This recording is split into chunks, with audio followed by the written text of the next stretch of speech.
We're here live at Rambo's Boxing Academy, and I've got the future British boxing star, the Singapore kid, Zach Phee. First of all, Zach, how you doing, man? You all right? I'm all good, thank you, Enzo. How are you? I'm all right. Listen, breaking news, man. Daniel Dubois is off.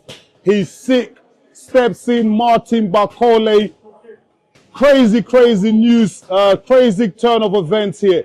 Who do you think is going to win on Saturday now? Joseph Parker will take on Parker and Bakole. Daniel Dubois is out, man. What do you think of that fight now? Parker and Bakole is well known as the boogeyman of the division. You know, he's a massive dark horse. You know, he's a good fighter. He's a good fighter all round. He's very strong. You know, he'll come to win his game. He'll look to rough Parker up. However, I do believe that Parker will be too well schooled, too well prepared for him, and will most likely beat him on points. Obviously, look, when things like this happen at the last minute, it's so annoying, and it must be frustrating, especially for someone like you. You're a fighter, you're a pro fighter. How hard is it, after you've been in training for 3 months, focusing on one specific style, and in the last minute you have to make a change? How easy is it to adapt to a new opponent in the last minute? Yeah, it's not easy at all, you know. I think he will find, obviously, a little bit different. However, I guess the blueprint's sort of quite similar for Bakole and for Dubois, for Parker. You know, it's to limit the output, to try and box and move, you know, things like that. Yeah, obviously, mentally for Parker, you know, there's a few hours of him not knowing who his opponent would be, things like that. So it might have been a bit tough mentally for Parker, but you know, with the money that Riyadh season brings in, they'll always be able to find them a replacement. And yeah, you know, you just got to get in there and get the job done.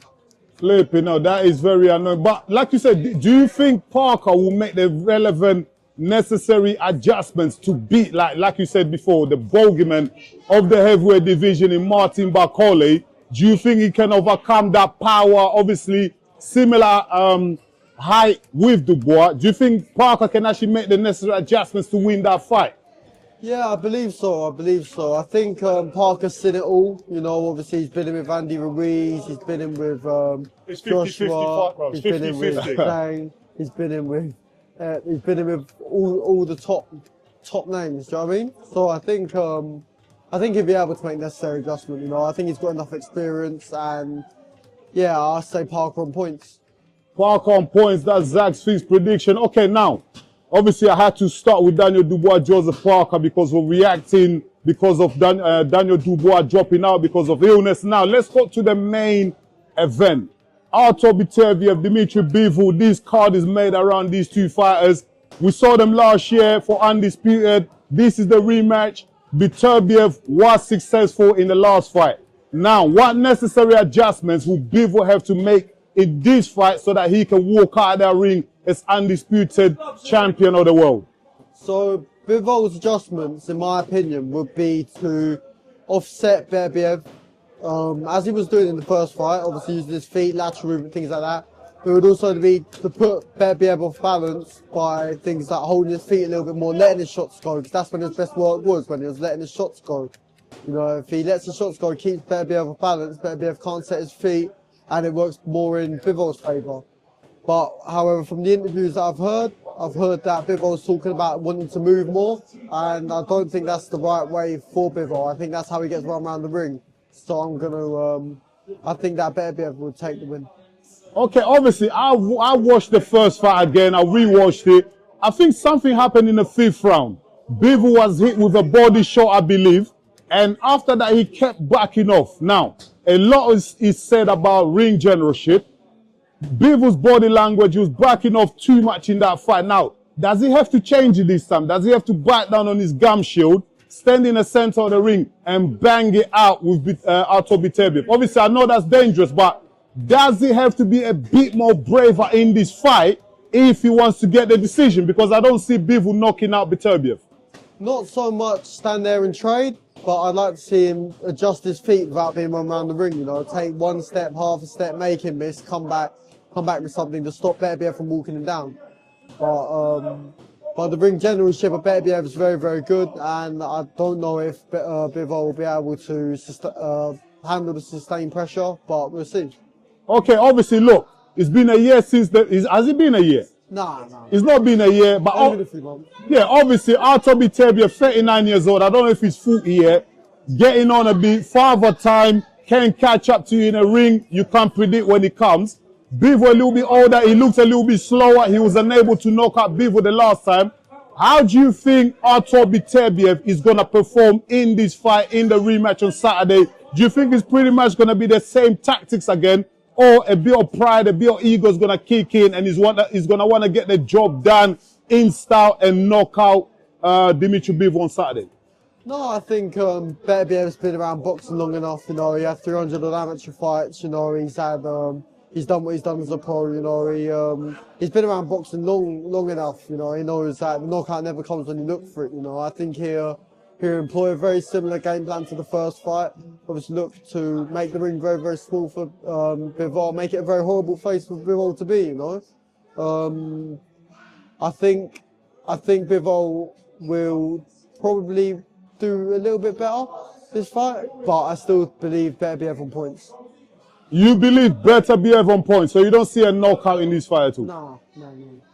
Okay, Zach, man, listen. Thank you so much for your prediction there. That's Zach Phee. Now, listen, you just came out fresh from your 6th fight. You're 6-0. You fought, what, 2 weeks ago?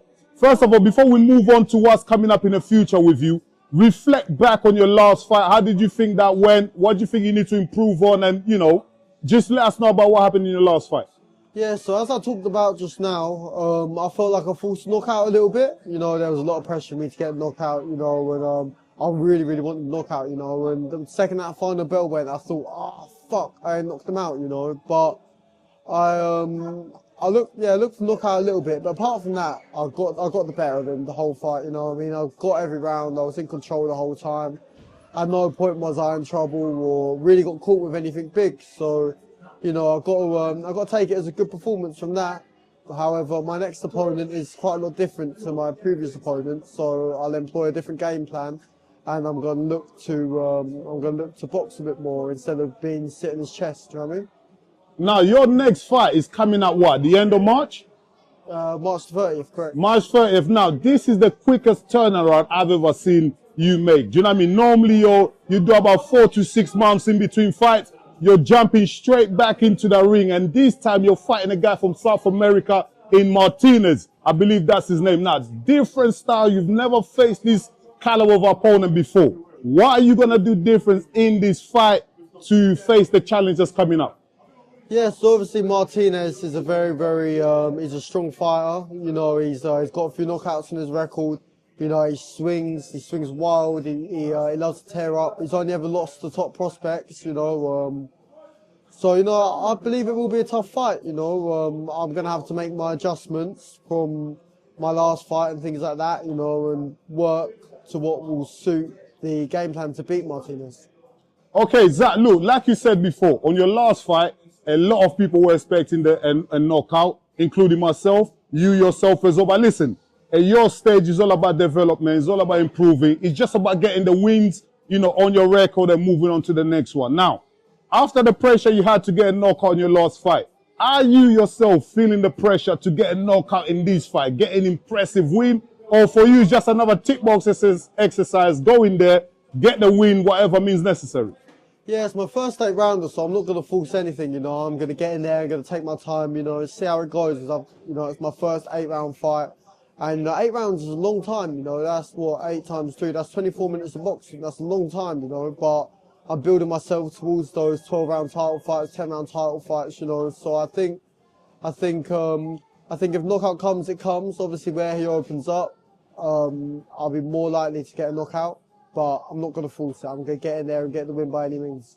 Obviously, look, this guy, I keep emphasizing South America opponent. I believe you've never faced no one from South America. Different style. You know how these guys come in. South America, you know how these guys come in, innit? They're rough, they're ragged, they're in your face. Zach, you prepared for this challenge. Like, what are you going to do different? Again, I just want to ask. I'm prepared, you know. I don't give nothing away, but I know what I've got to do against this type of opponent. You know, I've been in the gym with this type of opponent. You know, I've had a very, very long time sparring this type of opponent. So I've seen it before, you know. obviously he can punch, so I've got to try and be a bit tricky, be clever with him. You know what I mean? Not take anything silly. You know, keep my hands up nice and high. Take the shots from the gloves if I have to. Break the momentum when I have to. You know. Yeah, so I'm just gonna basically hit, not get hit. The art of boxing this fight. Yeah, Zach, obviously, second fight, in a month that you're going to have. What's the plan for this year? Obviously, look, I'm not looking too ahead. You're going to handle Martinez on the, 30th of March. And then after that, how many fights are you actually planning to have this year? Yeah, so I'm going to stay busy, you know. I think by the end of the year, by the time the year's out, I want to have 5 in total. Obviously, including the one I had a few weeks ago and the one on March the 30th. But if I keep going, then yeah, hopefully 5 this year. But I've got to get through Martinez. You know, obviously no injuries, no cuts, things like that. Get through that, and then I'll carry on from there. Listen, Zach, I wish you all the best, man. Do you know what I mean? Good luck with your fight coming up in March, and I know you're gonna get the dub. Everyone, go follow Zach Phee. The links are on the description. So, Zach, thank you very much, man. All the best, my guy. Thank you. Appreciate it.